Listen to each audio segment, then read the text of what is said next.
दोस्तों इस फर्टिलाइज़र को डालकर आप अपने मोगरा के पौधे से रुकी हुई फ्लावरिंग को स्टार्ट कर सकते हैं। पौधे पर जो कलियां बन रही हैं उन कलियों को पूरी तरीके से फूलों में बदल सकते हैं। साथ ही साथ पौधे की ग्रोथ और पौधे पर जो पत्तियां पीली हैं उनको फिर से हरे रंग में बदल सकते हैं। तो ये फर्टिलाइज़र कौन सी हैं और किस तरीके से इसको आपको अपने मोगरा के पौधे पर कब और कितने समय के अंतर पर देना है, आज के वीडियो में आप लोगों के साथ में शेयर करूंगी। नमस्कार दोस्तों, आप सभी का अपने चैनल पर एक बार फिर से स्वागत है। तो चलिए दोस्तों वीडियो की शुरुआत करती हूँ। मोगरा के पौधे के अगर आपके पत्ते पीले पड़ रहे हैं, पौधे की ग्रोथ रुक रही है और उसमें कलियां नहीं बन रही हैं, तो उसके पीछे 3 वजह हो सकती हैं। तो जो पहली वजह होती है पौधे में पानी की कमी का होना, क्योंकि दोस्तों मोगरा के पौधे को ज़्यादा पानी की ज़रूरत पड़ती है। इसकी मिट्टी में हमेशा नमी बनी रहनी चाहिए।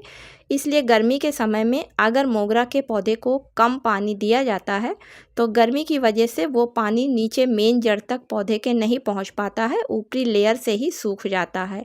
और जब पौधे की मेन जड़ तक पानी नहीं पहुंच पाता है तो पत्तियों में क्लोरोफिल नहीं बन पाता है, जिसकी वजह से धीरे धीरे पत्तियां पीली पड़ने लगती हैं और पौधा कमज़ोर होता है, जिस वजह से पौधे में कलियां नहीं बन पाती हैं। तो इसलिए गर्मी के समय में पानी का विशेष ध्यान रखें। गमले में पानी रुकना नहीं चाहिए, नहीं तो हीट की वजह से पौधे की जड़ें खराब हो जाती हैं। लेकिन मिट्टी में हमेशा नमी को बनाकर रखना है। दोस्तों गर्मियों में मोगरा के पौधे के पत्तों का पीला होना और पौधे की ग्रोथ रुक जाना, साथ में कलियों का कम बनना धूप की वजह से होता है, क्योंकि 15 अप्रैल से जून के बीच में मैदानी क्षेत्रों में टेम्परेचर 35 डिग्री सेल्सियस से 50 डिग्री सेल्सियस के बीच में पहुंच जाता है। और मोगरा के पौधे की पत्तियां 35 डिग्री सेल्सियस के ऊपर टेम्परेचर जाने पर पीली होनी शुरू हो जाती हैं। अक्सर आपने देखा होगा कि इतने टेम्परेचर पर बगीचे में मोगरा के पौधे के साथ अन्य पौधों की भी पत्तियां जो हैं वो हल्के कलर की हो जाती हैं, और ऐसा टेम्परेचर बढ़ने की वजह से होता है। इसलिए अगर आप अपने मोगरा के पौधे को हरा भरा रखना चाहते हैं तो इन महीनों में आप अपने पौधे को 2 से 3 घंटे की सुबह की धूप दिखाने के बाद में कहीं सेमी शेड एरिया में उठाकर ज़रूर रख लें। तीसरी वजह होती है पौधे की पत्तियों का पीला होना। तो दोस्तों मिट्टी में पोषक तत्वों की कमी का होना, क्योंकि गर्मियों के मौसम में अक्सर मोगरा के पौधे में पोषक तत्वों की कमी हो जाती है। जैसा कि सभी लोगों को पता है कि मोगरा का पौधा एक हैवी फीडर प्लांट है और इसको जल्दी जल्दी खाद की ज़रूरत पड़ती है। लेकिन गर्मियों में पौधे को खाद कम दी जाती है, जिस वजह से ये प्रकाश संश्लेषण की क्रिया तो जल्दी जल्दी करता है, लेकिन मिट्टी में जो है इसके पोषक तत्वों के साथ साथ मैग्नीशियम की कमी होने लगती है।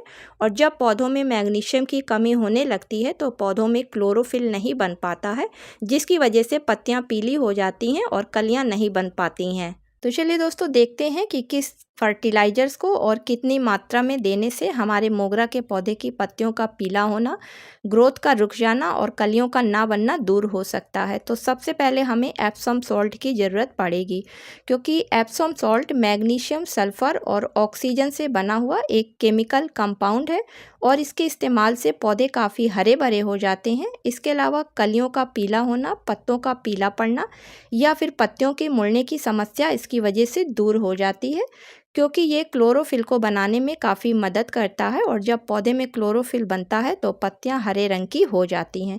इसी के साथ इसमें जो सल्फ़र पाया जाता है तो उसकी वजह से पौधे में किसी तरीके के इंसेक्ट वगैरह नहीं लगने पाते हैं। तो 10 इंच के गमले में अगर आपका मोगरा का पौधा लगा हुआ है तो लगभग 1/4 चम्मच आप छोटा एप्सम सॉल्ट को ले लें। अब इसमें मिलाने के लिए आपको दूसरी चीज़ जो लेनी है वो 1 चम्मच फ्रेश चाय की पत्ती लेनी है।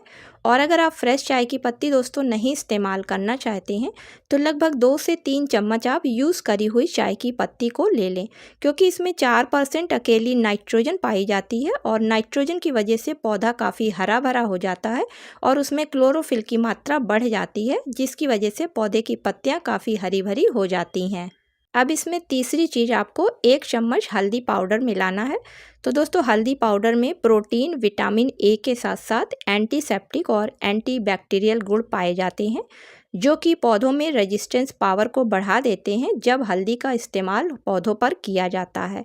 तो हल्दी का इस्तेमाल करने से रेजिस्टेंस पावर बढ़ जाता है, जिसकी वजह से जो पौधे की जड़ें कमज़ोर होती हैं वो मजबूत होने लगती हैं और पौधा जो है मिट्टी से अधिक पोषक तत्वों को आसानी से लेता रहता है, जिसकी वजह से पौधे की ग्रोथ अच्छी होती है और उस पर पत्तियाँ हरे होती हैं तथा उस पर फल और फूल अधिक मात्रा में आते हैं। अब इन तीनों चीज़ों को आप आपस में मिला लें और उसके बाद गमले की मिट्टी की गुड़ाई कर अच्छी तरीके से मिट्टी में मिलाने के बाद ऊपर से वाटरिंग कर दें। तो आप चाहें तो इसको लिक्विड रूप में भी दे सकते हैं।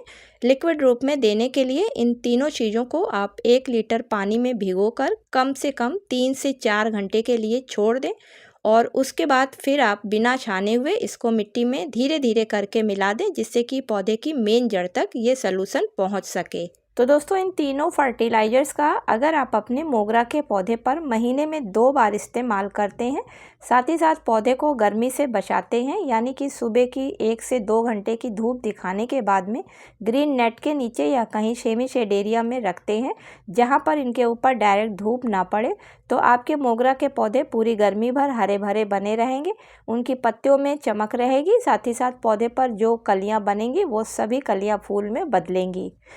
उम्मीद करती हूँ कि आज का वीडियो आप लोगों को पसंद आया होगा। अगर दोस्तों पसंद आया हो तो इसे लाइक और शेयर करें।